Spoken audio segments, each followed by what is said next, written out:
Donc, soit compte tenu de l'objet du marché, sur un seul critère, le coût déterminé selon une approche globale qui peut être fondée sur le coût du cycle de vie, par exemple. Voilà, donc il peut y avoir un seul critère, mais bon, ça sera spécifié ça dans le marché. Vous, à votre niveau, vous le saurez. C'est un choix du client, mais lorsque le dossier arrivera sur votre bureau, vous saurez quels sont les critères, et s'il n'y en a qu'un, ben, vous le saurez aussi, en principe, enfin ça sera le prix, ou le coût du cycle de vie.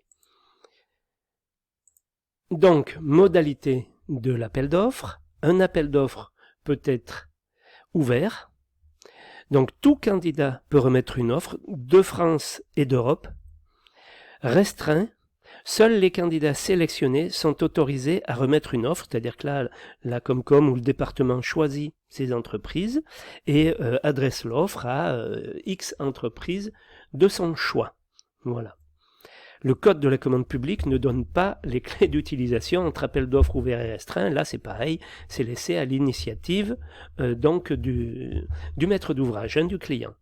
Donc, un appel d'offres efficace, on vous dit, il s'appuie sur la définition précise du projet par l'équipe de maîtrise d'œuvre afin de permettre l'analyse et la comparaison des offres sans ambiguïté. Donc, quoi qu'il en soit, il faudra que tout ça soit clairement défini. L'appel d'offres ouvert peut être utilisé pour les marchés pour lesquels les compétences techniques requises ne sont pas trop strictes. Donc là, on va plutôt aller vers l'appel d'offres ouvert. En revanche, l'appel d'offres restreint est adapté aux chantiers à technicité élevée.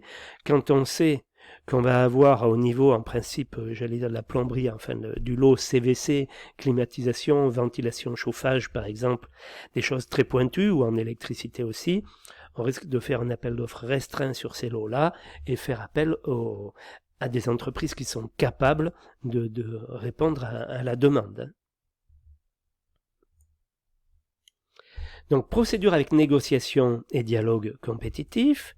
Les pouvoirs adjudicateurs peuvent utiliser ces procédures dans les conditions définies par le Code de la commande publique. Lorsque le besoin ne peut être satisfait sans adapter des solutions immédiatement disponibles. Lorsque le besoin consiste en une solution innovante.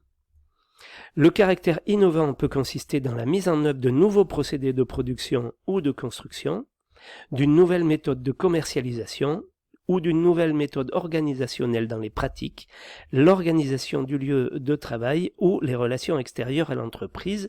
Donc, il va y avoir négociation sur des gros marchés compliqués. Voilà. Donc, lorsque il faut une réponse assez rapide à un problème complexe, je pensais à la construction d'un CHU, mais pas que, ça peut être, j'en sais rien, moi, une centrale nucléaire au niveau de l'État, enfin, sur des choses vraiment techniques. Là, on va donc consulter 2, 3, 4 entreprises, et tout ça, ça va se passer avec une négociation au fur et à mesure de l'étude, on va dire, et jusqu'à la proposition de prix. Voilà, comment ça va se passer à ce niveau-là.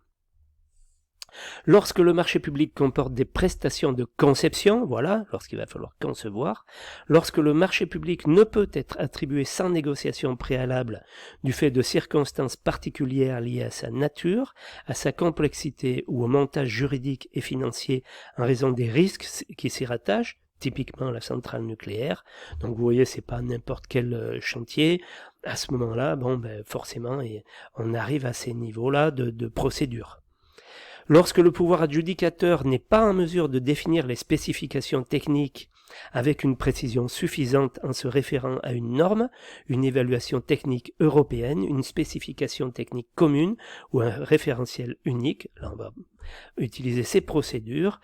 Lorsque dans le cadre d'un appel d'offres, seules les offres irrégulières ou inacceptables ont été présentées, pour autant que les conditions initiales du marché ne sont pas substantiellement modifiées. Donc bon, si le marché a été mal fichu dès le départ, on va recommencer et cette fois-ci, on va préciser les choses pendant l'étude du marché et donc on va utiliser la négociation, c'est-à-dire le dialogue.